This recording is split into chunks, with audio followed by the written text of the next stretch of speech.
Okay, so I guess that the plan for today is basically what you see here. So I'll just give you a little bit of background on what we do, Dairy Food Safety Victoria, the actual regulations or the act that's relevant for that. I don't know whether any of you folk are from interstate or whether you're all Victorians, but this presentation will be predominantly around Victorian regulation.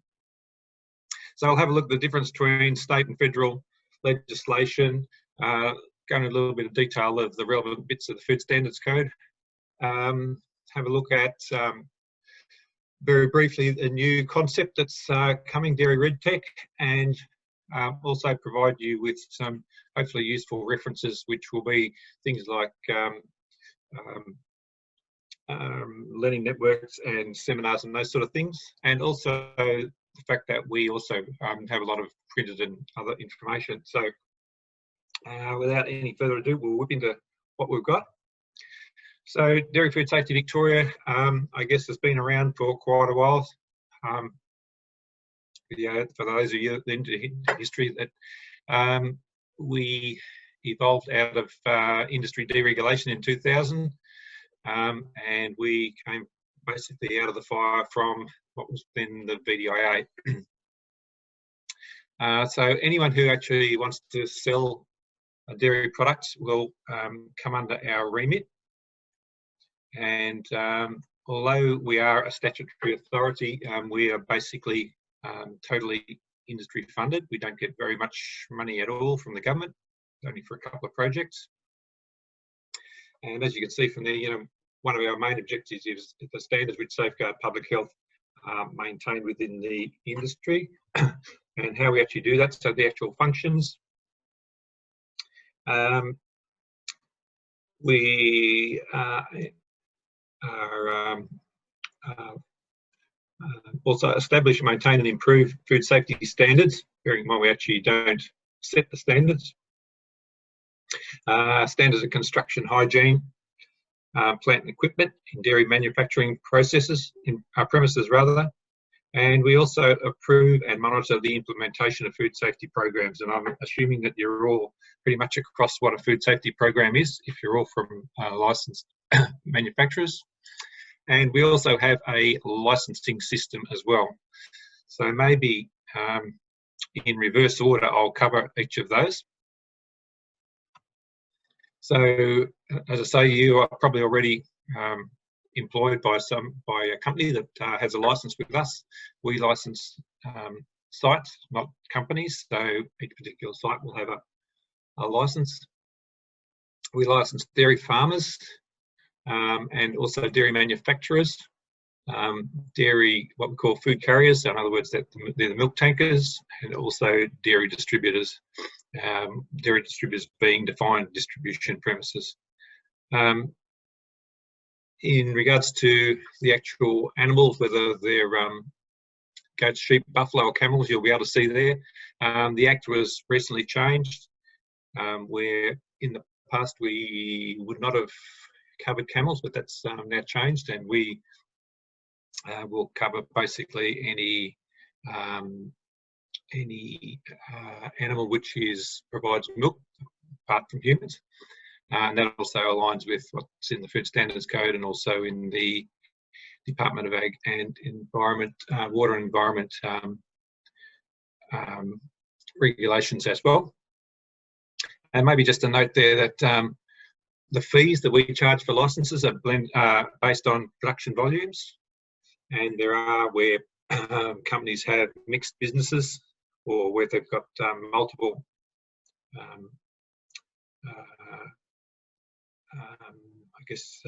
if they're carrier and or manufacturer, that we might have what we call a dairy industry license. So in other words, rather than having multiple licenses, we'll just have it under one particular license.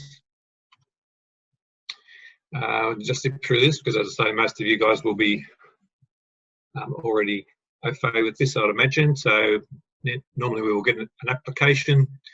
We allocated that to a food safety manager, who in the past, I guess, has had various titles, but generally they do mainly auditing. So they will do a site inspection and also approve the food safety program. And once those two are ticked off, then you get a license, and that's followed up with what we call a 30-day audit. Just a little bit of a plug there in regards to, that's our website, and that, as I'll reiterate probably throughout this presentation, that we think that that's probably a pretty good starting point for information from our website.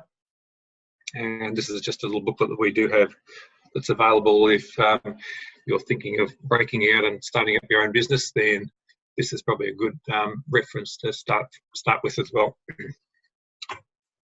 Okay, so the actual regulatory requirements that you would need to meet. Firstly, it's the Dairy Act 2000 is the main one that we would be following, and also the Food Act as well, 1984. Other ones that you perhaps should be aware of as well, there's things like the what used to be weights and measures, now called National Trade Measurement Regulations. Things like the EPA Act, and probably less so Public Health and Wellbeing Act as well, which used to be called the Health Act. And obviously there's other things like the there's Building Acts and OH&S Acts as well. So there's lots of others, but these would be probably the main ones that you would need to be considering in the roles that you're probably in. And I guess that how we enforce, I guess, or make sure that those our objectives and functions are being carried out. If things are not going perhaps according to plan, and your company is to perhaps transgress, then there are licensing conditions, I guess, things like increased testing, increased environmental monitoring, which is usually overseen by the food safety manager. Might be some options that can be employed. But if we start getting down the list a bit, you can also what we call put orders on products. So things like product cannot be moved from site or has to be destroyed, those sort of things can also be used. And if things are really getting out of control, then we can also prosecute. Thankfully, that is quite a rare occurrence, but it has happened. And it can normally be done under either the Dairy Act or the Food Act. The Dairy Act has some anomalies in it, particularly in regards to prosecuting, so that's currently under review at the moment. I guess the problem with Acts of Parliament, they're a bit like COVID, because once it's out there, it takes quite some time to fix it up. But yeah, generally speaking, in instances where things go awry, it's generally consultation in the first instance, and then unless there's an immediate risk to consumer health, and then we progress down that list. But hopefully you don't come to that stage. So the specific regulation, I guess, in regards to how it would most closely relate to you folks in your day-to-day workings would be under the Food Standards Code put out by FSANZ. Also, there's the Australian Consumer Law from the ACCC. Used to be called the Competition and Consumer Act, Trade Practice Act rather. And if you're export registered, which I imagine that the factories that you guys will be working for probably will be, then these other ones, the Export Control Act, prescribed goods orders, and this last one is probably the one that you would have best knowledge of, or most likely have knowledge of, would be the Export Control Milk and Milk Products orders. So just to reiterate, those last three are only applicable if your site is export registered. And also bearing in mind that the export regulations have some strange quirks as well. For example, ice cream, for example, is not what they call a prescribed goods, so it doesn't need to go through normal channels as other dairy products would. And obviously there is other legislation that is applicable again, things like the National Construction Code, those sort of things, if you wanted to expand your premises or something along those lines.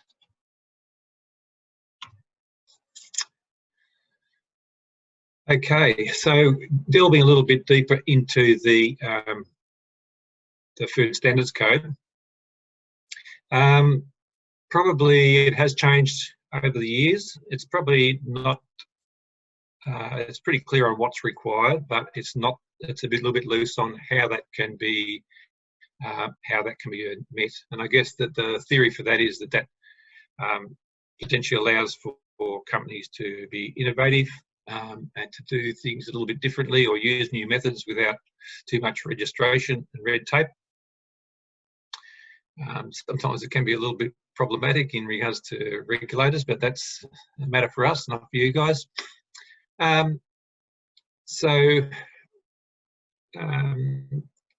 Basically the code rather, it addresses only food safety issues only. And the other thing to bear in mind is that FSANZ don't actually enforce those standards. So that's left up to us as regulators or whoever the regulator may be in your state. And so just those couple of dot points there is clarified exactly what they do. So they've got the National Coordination of Food Recall System. So if you have to go through a food recall, they will be the organisation that will coordinate that. As I said before, there's probably minimal regulatory requirement necessary to maintain a safe food supply and inform consumers. And it's probably worth noting too that there was a significant change in about 4 years ago. Structural changes was the term that's used, but basically I would interpret that to be rewritten by lawyers, and unfortunately, in my opinion, it is perhaps a little bit more difficult to interpret than what it might have been in the past, but that's only my thoughts. So maybe we'll just have a look at a little bit more detail of what the code covers and some bits that will be applicable or relevant to you guys. So basically under, these are all, as you can see here, different chapters or parts. And I guess that part 2 in particular and part 3 and part 4, I guess maybe I'll go in reverse. Part 4 is primary production and processing. So basically that includes all the pasteurisation and cooling requirements, etc. That for a regulation, it is pretty simple. It's only about 9 pages, so it's very thin and fairly broad ranging. And I guess that just going backwards, this is part 3 is in 3 steps, and we'll have a look at a couple of those as well.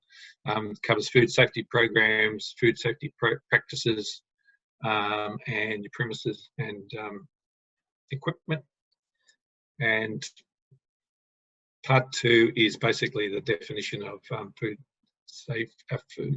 food generally, and I guess that seems to have been swamped a little bit in recent times by people naming things a little bit differently, but we won't go into that space at all today. That's another one. And finally, the schedules too, which is again a fairly recent change, but the reason that they are in there separately is that because the code is prone to fairly constant change, then the schedules are the ones that are normally amended rather than having to change the whole code, which is quite a large document. Things like MRLs and those sort of things in particular. So I'll just explain the code in a little bit more detail. Particularly, so chapter 1 is you'll need to know, I would assume that you will need to know quite a bit of this if you're in this space. And I would suggest in particular that this part 1.1 is something that you should not neglect, because there's some useful descriptions in there of products and how you can name and label products. Even though it has, as I say, been probably written by lawyers and it's a little bit hard to decipher sometimes. And it's a classic one. Maybe I'll just quote you that I can remember. It's standard 1.1.1 clause 13. And the terminology, actually I've written it down here, it says the food label as the name food unless context makes it clear that is not the intention. it says the example is soy ice cream is not a dairy product. So there's a bit of a, this is where the naming of non-dairy products, I guess, gets a leg in. And to me, that contradicts a little bit with the naming convention in chapter 2. But again, that's only my perspective. So maybe don't take that as gospel. So unfortunately, we won't have time to have a look at these in detail, but I'll just have a look at a couple of aspects, and in particular, this one here, the micro standards, part 1.6. But yes, this is an area that certainly I think you would probably need to be familiar with in most dairy manufacturing sites. Excuse me. So the Food Standards Code pathogen limits, which is under standard 1.6.1, micro limits for food. The actual details of what those limits are in the schedules, in this case schedule 27, and the standard establishes the absolute maximum permissible levels of organisms in nominated types of foods. So, you know, I guess that you'd be well aware that, you know, generally speaking, dairy is a high-risk product. I mean, it's nutritious for humans, but also for bugs. So that's why there is a high emphasis, I guess, on microbial safety. So moving on, this is how the FSANZ have worked out what the pathogen limits should be.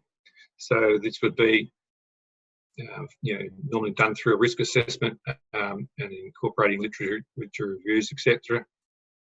And I guess it's always going to be a delicate balance between, you know, being overly prescriptive or costly to manufacturers versus, you know, the likelihood of bugs in particular products causing consumer illnesses. But as I say, over the years, the standards have become less prescriptive. And also the other thing to bear in mind is that, you know, different foods have got different levels of risk from different organisms. And maybe we might cover a little bit of that in a sec. And I guess that, you know, there's been a swing, I guess, away towards more process control rather than in product testing. And we'll talk about that a little bit later in regards to the compendium, which is fairly new for the code.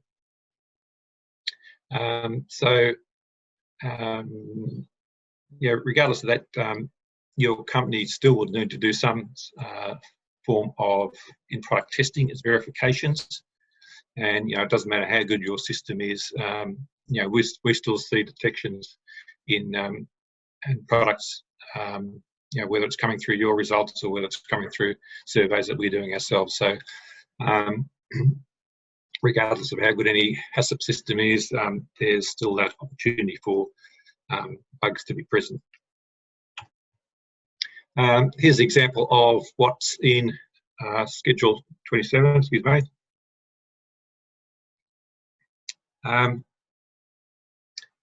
And you can see, for example, here when we're talking about cheese, there's really just only, for all cheese, there's only E. coli is a requirement for pathogens now, and I'll talk about Listeria in a minute. And also, if there's soft and semi-soft cheese, then it would be salmonella also, and maybe, I don't know what sort of stage you're at it with micro, but these descriptions of the criteria of NC, little m and big M, just very quickly, is that N is normally the number of samples to be taken, so 5 samples.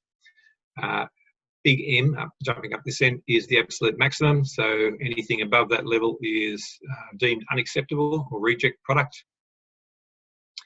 And so, for example, here we're talking about E. coli, anything above 100 would be unacceptable.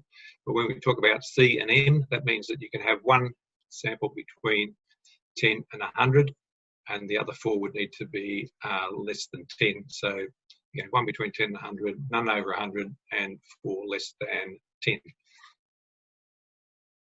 But, so you may well be aware of that already. And as I say, there's been less focus on specific product categories over the years, and now there's normally more of a swing towards foods generally. And the term that's currently used now is what's called ready to eat. And this particular one is a standard covering Listeria mono specifically, rather. And so there's two criteria here. One which is in ready-to-eat foods in which Listeria will not grow, and so that has the limit of 100 per gram. And ready-to-eat foods in which Listeria can grow has a very much tighter specification, so not detected at all in 25 grams, so very much tighter specification. And I guess that just to expand on that ready-to-eat definition is that basically most dairy products will be no further processing before they're consumed. So in other words, not going to be heated or whatever else. And so sorry if I'm going over old ground here, but I think that this is sort of useful if you're not aware of it. This is really the definition for what is growth, what would allow for growth or not for Listeria mono in a ready-to-eat food. And basically that revolves around the three parameters of or hurdles that will control growth, and they are pH, water activity, and temperature. Bearing in mind that, of course, with Listeria mono, that refrigeration will not stop growth, but it will slow it down. Okay, so this is a fairly recent, I guess, addition to the Food Standards Code. It's called the Compendium of Micro Criteria for Foods. It came out about 2016 also, been an update in 2018. And it is a guideline, I guess, for all ready-to-eat foods. It's constantly being updated. But bearing in mind, the important thing is it is a guideline only. Okay, and I guess that it's looking at as a guideline for all ready-to-eat foods, and there is a focus on we call process hygiene criteria. In my day, we used to call that line sampling, I guess, and so looking at different stages of monitoring throughout a process rather than relying on end product testing. And this compendium currently has examples for infant formula products, raw milk, processed milk and cream, and cheese. Most of those hygiene criteria are based on testing for Enterobacteriaceae and total plate counts, rather. And there's a little bit of debate about whether coliforms should be in that mix as well. And I guess because historically dairy has monitored generally for hygiene using coliforms. And I guess the other thing that this document is very handy for is that it has it's got some useful references on pathogens and also indicator organisms as well. The other thing that this document will do is, if you're familiar with a couple of guidelines that Dairy Food Safety has, for example, our micro testing criteria document and our pathogen manual, we plan to align both of those to come under this this document, and so there will be some national consistency there, which should be good. And so basically this will become the, I guess, the go-to micro document for dairy nationally. Bearing in mind, as I say, just reiterating that it is a guideline, and so we're currently drafting up a specific dairy section in conjunction with Safe Food Queensland. So these are the two documents that are currently still, I guess, relevant for you guys until we get to that stage of the compendium basically superseding these. And I guess there's been, we would normally expect that micro testing criteria, so that's in product testing, where your company will certainly have your own requirements as to what you'll be testing under your food safety program. And certainly this is, as I say, a guide, and if you think it is probably more appropriate that you can have variations from that, then certainly that's an option too, that we certainly take into consideration as well. And the other one here is what we call the Dairy Pathogen Manual, and that's the I guess the go-to book for if you do have a hit in product with a pathogen. That sort of outlines the guidance of steps to take in regards to manage that. Other information, technical information notes, we have those on I guess sampling and testing and pathogens, so all those sort of things. So there's additional background information available from us, and again, they're all accessible from our website as well.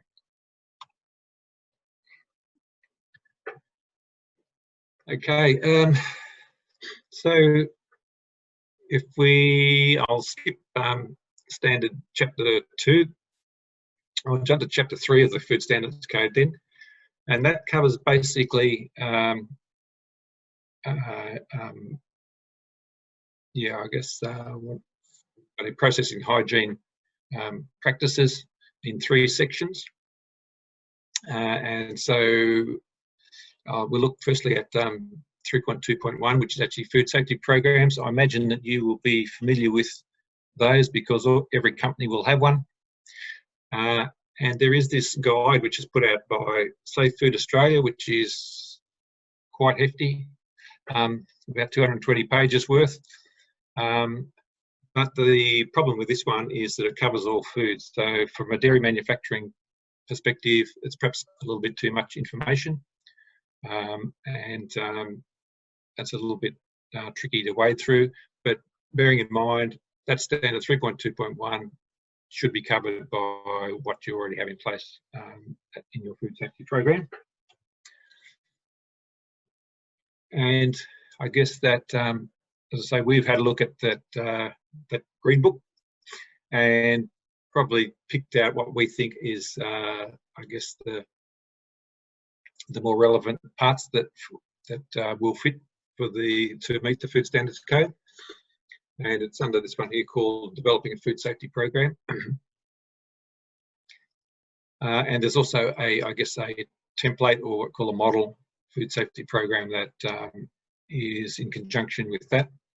As I say, you probably have already in place your food safety program, but these documents are perhaps useful for training new staff, or just referring to any changes. If you want to proposing changes to your process or food safety program, then it might be worth consulting.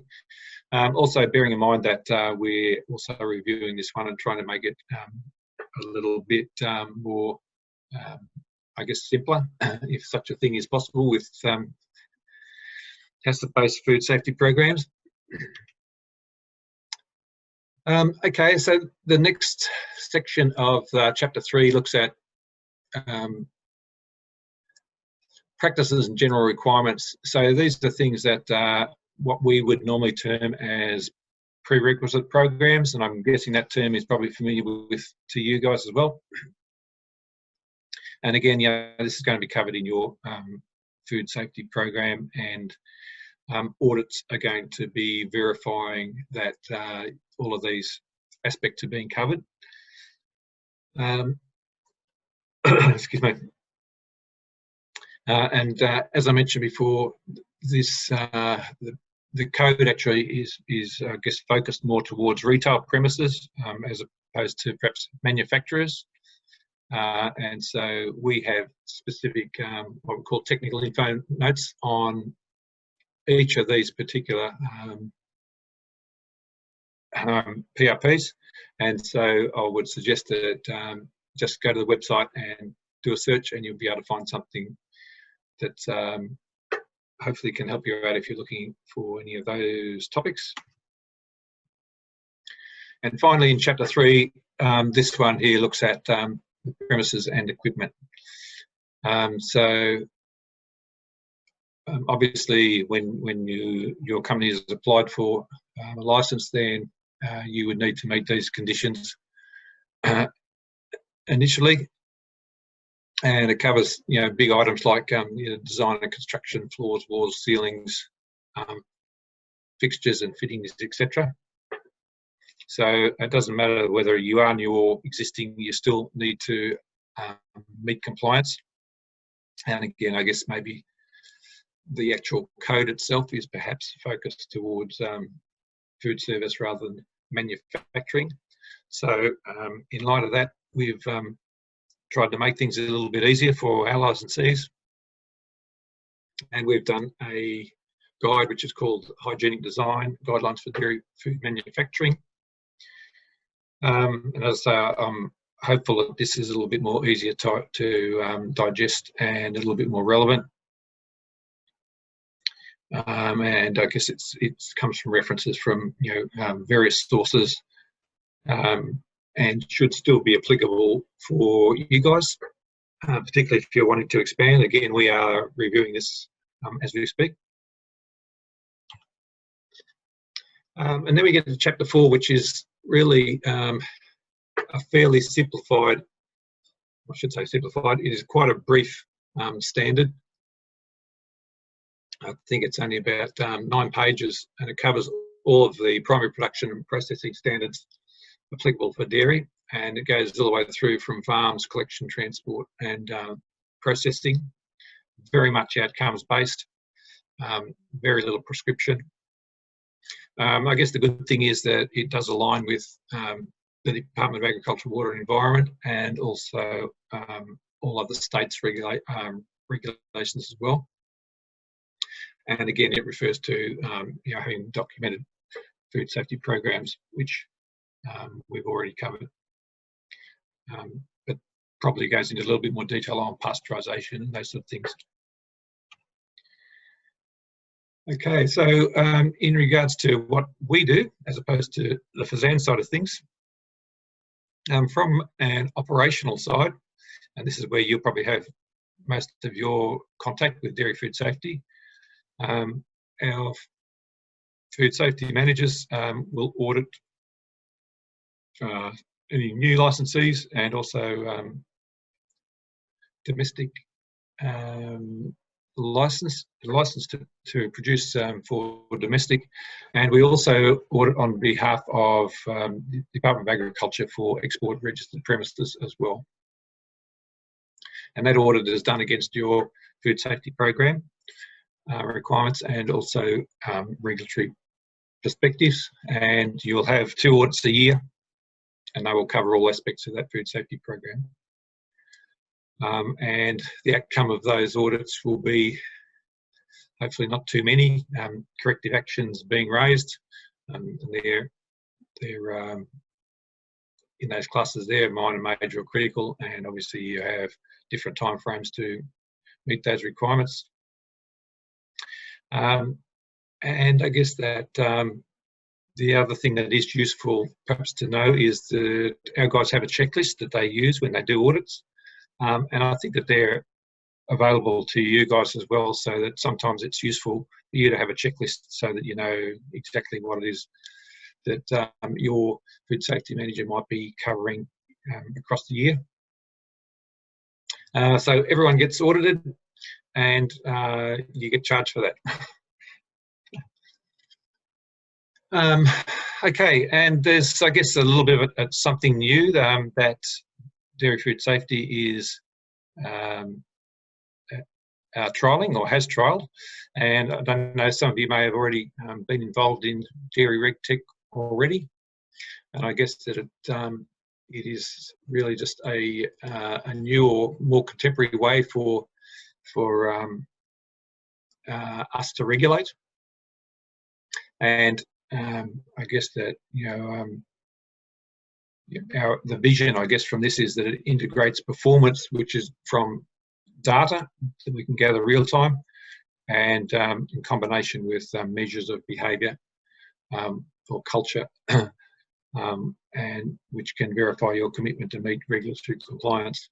So, as I say, those two those two components down here, combination of these, food safety culture and data to confirm food safety are the two tools that are being used. Okay, so at this stage, there's been a trial already completed over the last year with 10 volunteer manufacturers, so it has actually been rolled out with those 10 companies. The transitioning, I guess that, I guess how this will be rolled out to everybody is that it will be voluntary for all licensees.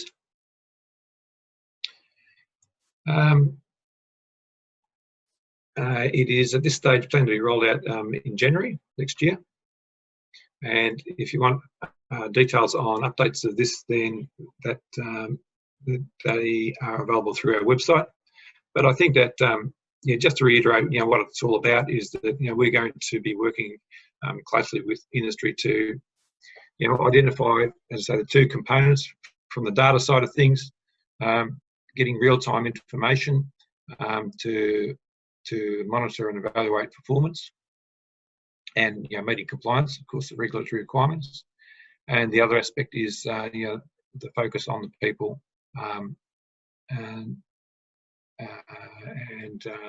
measuring, I guess, the maturity or the level of culture that exists in any particular organisation. So watch this space. If you're not aware of that, it'll be coming to you very shortly. So other stuff that we have available, I guess, is these printed information notes, which I alluded to before. These are just one page, or might be 5 or 6 pages, some of them, technical information notes on various topics. We've probably got around about almost 30, and they are available in hard copy, but you can certainly access them from our website. Other things that we get involved in is for I guess, sharing of information, learning networks, which we've been doing for a little bit over 10 years now. These are forums that we invite all manufacturers to attend. We hold them in regional areas, about 5 different areas, or 4 or 5 different areas around the state. And we just talk about current topical issues and share ideas on how we can, what the problems are, and how we can, perhaps through sharing that problem, we can overcome them for as a group. They also are useful for networking opportunities, and the last one that we did obviously was affected through by COVID-19, so we've had an online learning network, and we'll probably have another one in October, or well, hopefully it might not be virtual, but we'll see how we go with that. Excuse me. We also do hold, sorry, I'm running out of voice, but I think we'll make it.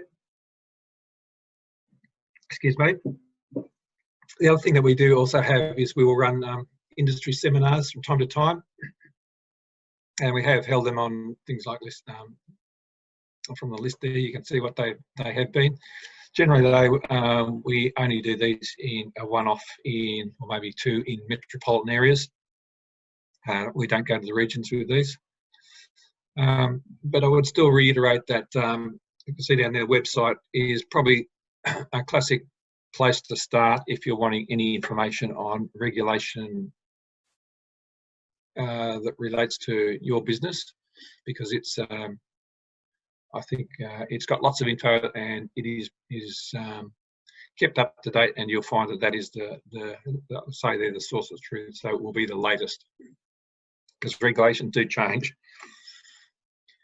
So I guess that's pretty much it for me. This is just a slide really that has some context for, in this case, for ZANZ, but bearing in mind, I'll just reiterate that, remember, they set the standards and they don't enforce them, and they'll probably tell you that if you ring up and ask them for some guidance. But it doesn't hurt sometimes. You might get the answer you're looking for, but see how you go with that. And the other one, I do have some contact for is if you're export registered or you're looking to be export registered, then this is just the contacts for Department of Agriculture, Water and Environment as they are now known.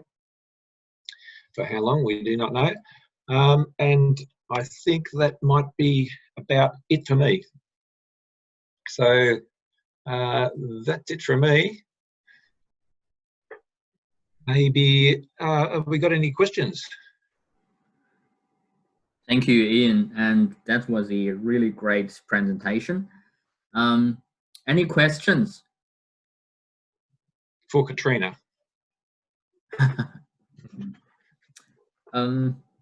Why are you thinking? I'll probably ask 2 questions.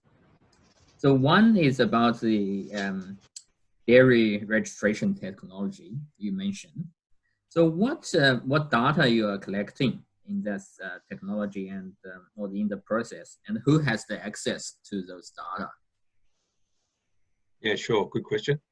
Yeah, we've spent a lot of time in regards to how that can be done practically. I guess because every manufacturer has different systems that they may be using.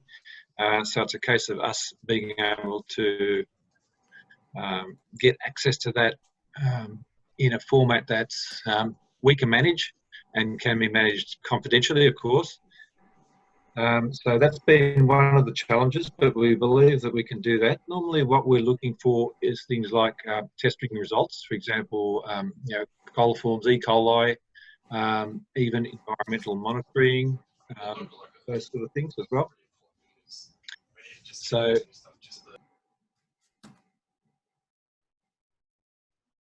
sorry, I missed that one.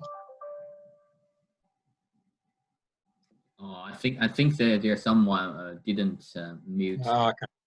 Yeah, so that's the theory of how it's worked. As I say, it's been a challenge to get that to work in a practical way. But as I say, with the trial that we had with the 10 licensees, it threw out some challenges, but it's still, we believe that it's certainly going to be doable.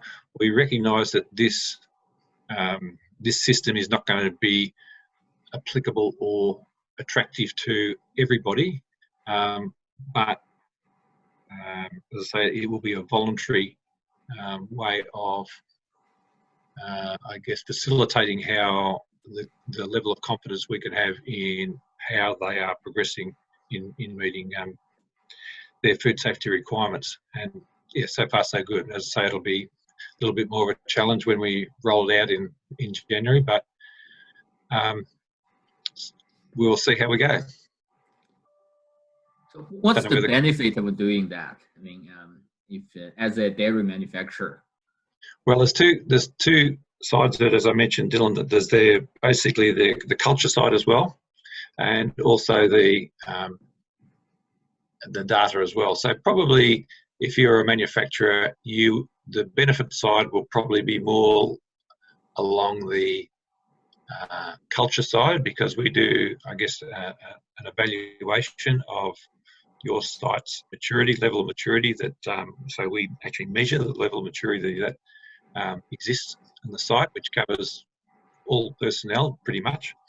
And again, the trialist people found that quite fascinating. So there's that benefit as well, and I think that is probably one of the big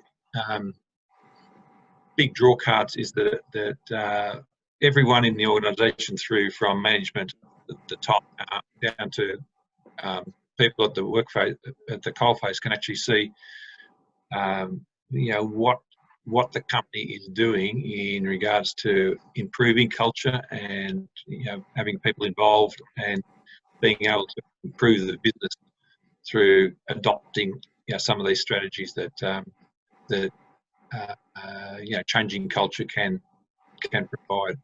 I don't know whether Katrina might have any other views or things that you might be able to add, but I don't think at this stage there's any indication that, for example, you know, the numbers of audits may change, but don't rule that out altogether. It may happen eventually, but at this stage it's not a consideration.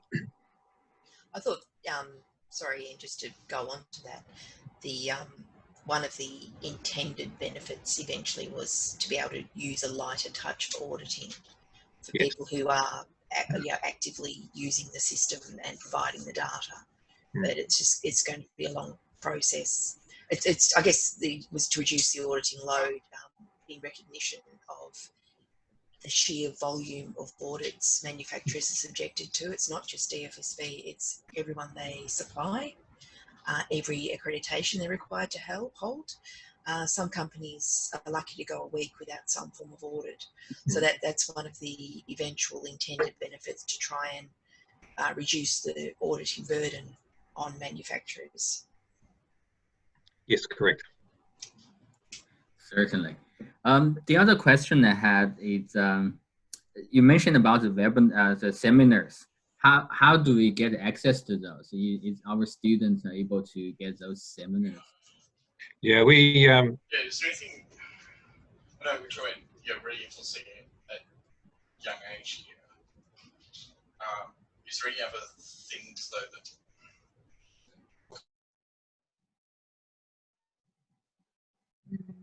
I lost that one, but I'll answer yours, Dylan, if you're still there. Yep. Okay.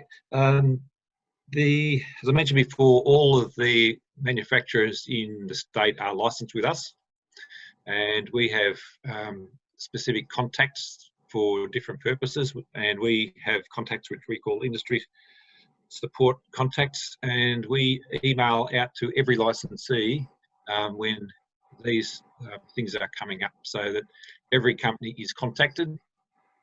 So we will have, as I might, it'll go to the industry service people. We'll probably also normally invite people like consultants and those sort of things, those sort of people as well, because they need to know about things that are happening as well.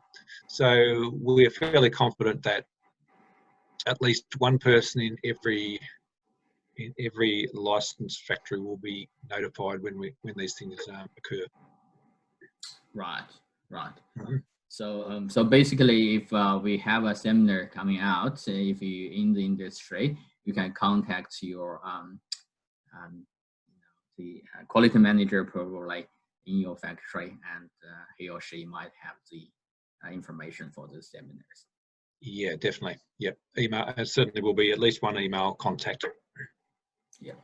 And normally too, we will also, the other thing is that through our website, you can subscribe to different aspects of the, when things notices are put out as well. So that's an example of when we would put something up, and you would probably get that notification as well. So if you're a subscriber, you might also get notification of some of those seminars when they come out.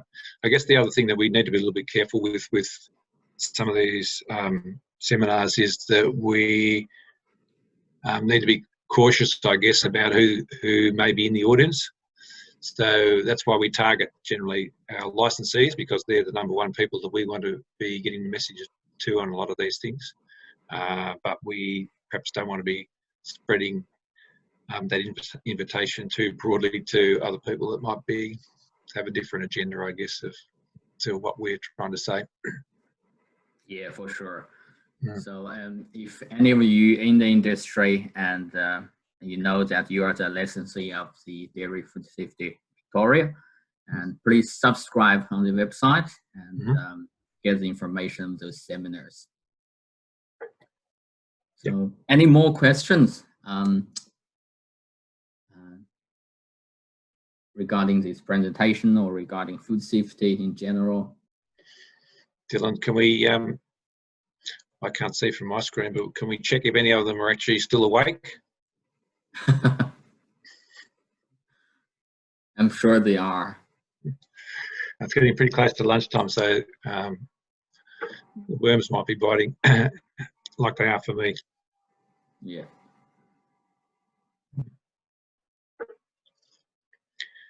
Well, Okay. that's pretty easy if we've got only a couple of questions. I'm Richard. Just one question. Yeah, Richard. Yeah, I'm not from the dairy, but I just wanted to know this dairy reg tech. Is it applicable to other manufacturing sites, or industries? This stage it will be only dairy food safety licensed premises. It is new and novel and something that hasn't been, I guess, trialled, certainly in Australia, as far as we know, in the way that we're doing it, Richard. But as I say, we're still, I guess, with the real launch actually being in January next year, we're still a little bit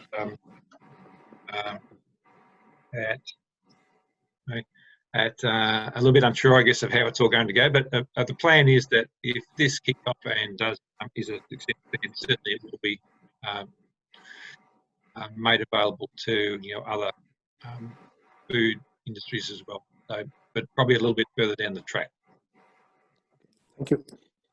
Certainly, though, if you go to our website, Richard, there's a little bit more. There's certainly quite a bit more detail than what I covered, and you can get some. You probably get some perspectives of how you might be able to adopt some of these things yourselves in your own business as well. Okay, will do. Thank you. Mm-hmm. Any more questions?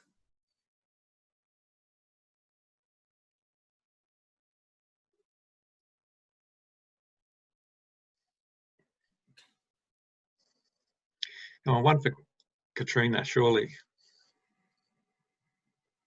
Recognising that they don't have any skills in data analytics, new data. It's okay if there isn't. That's absolutely fine. 3 to 4 month boot camp, and then they can bring out in we'll actually contract them out. We're happy to answer questions at any time by email or there's a query option through the DFSV website as well.